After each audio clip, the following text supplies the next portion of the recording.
उपस्थित सभी फूले अम्बेडकरी मिशन के जांबाज साथी,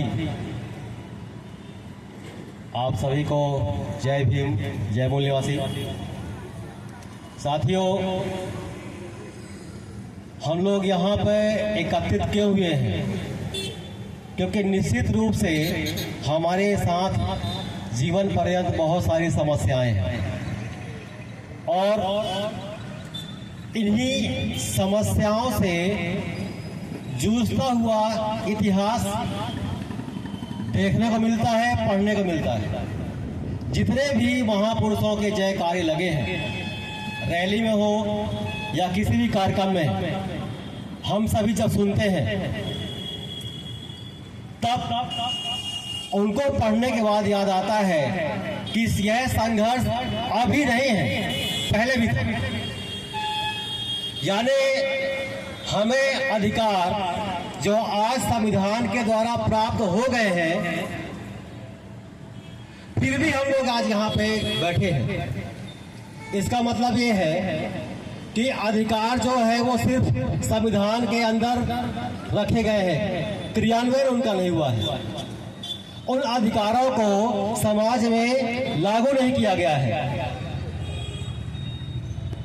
जैसा कि हमारे संगठन का जो विचारधारा है, अभी मैंने कहा फूले अम्बेडकरी विचारधारा के जांबाज साथियों, हमारे महापुरुषों की संख्या बहुत है और सभी महापुरुषों ने हमारे हक और अधिकार की बात कही है। लेकिन जो हमारा संगठन है,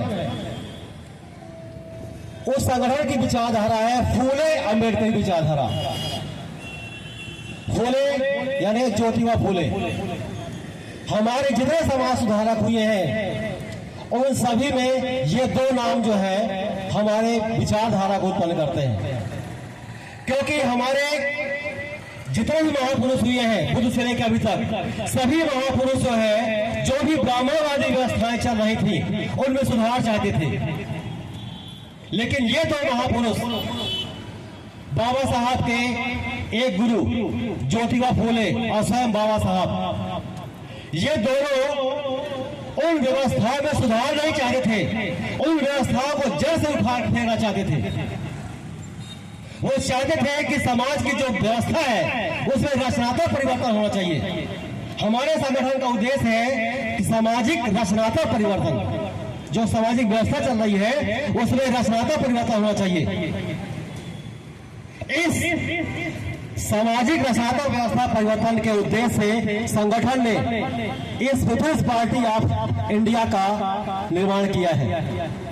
जैसा कि 75 वर्ष हमारे विषय जो है कि 75 वर्ष संविधान को क्रियान्वयन के हो चुके हैं, फिर भी बहुत सारी चुनौतियां हमारे साथ में है। विशेषकर आज मजदूर दिवस है 1 मई, और हमारा जो मूल्यवान समाज है उसके पास कोई कंपनी फैक्ट्री नहीं है, वो मालिक नहीं है, सभी मजदूर हैं।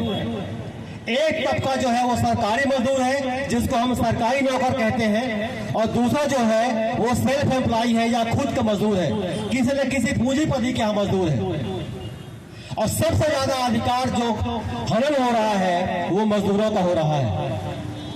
बाकी साथी लोग बताएंगे, मैं सिर्फ इतना कहना चाहता हूं कि जो हमारे हक अधिकारों का हनन हो रहा है संविधान के लागू होने के बाद भी, इसका मतलब संविधान पूरी तरह से लागू नहीं हुआ है। यही मात्र एक पार्टी है, यही मात्र एक ऐसा प्लेटफॉर्म है जो संविधान को पूरी तरह से लागू करवाएगा। कब होगा? जब हम सभी मूल्यवादी साथी मूल्यवादी कॉन्सेप्ट को समझते हुए हमारा साथ देंगे। एक लौती ऐसी पार्टी है जो पूरी तरह से डेमोक्रेटिक है। अभी पूर्व हमारे साथी ने कहा कि हमारी पार्टी संवैधानिक है, लोकतांत्रिक है, शब्द लिखा हुआ है डेमोक्रेटिक यानी लोकतांत्रिक। लोकतांत्रिक का मतलब यही होता है कि जो जनता की हो, जनता के लिए हो और जनता ने बनाई हो, for the people, of the people और बाय द पीपल। यह एक ऐसी पार्टी है जो गैर ब्राह्मणवादी है। इसकी पहला जो ये विशेषता है। दूसरी विशेषता ये है कि केवल मूल निवासियों की है, और तीसरी विशेषता है ये पूर्ण रूप से संवैधानिक है, मतलब पूर्ण रूप से लोकतांत्रिक है।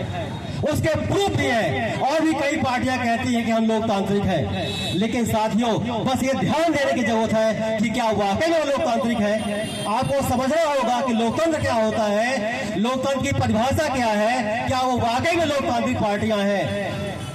आप पहले जान ले, परख लें, क्योंकि बुद्ध जी ने कहा है जानिए, छानिए, फिर मानिए। आप जानिए और छानिए कि क्या वाकई में पार्टी लोकतांत्रिक है। यदि वो लोकतांत्रिक पार्टी लगती है, आपको लगता है कि वाकई में लोकतांत्रिक पार्टी है, तो कृपया हमारा साथ दीजिए।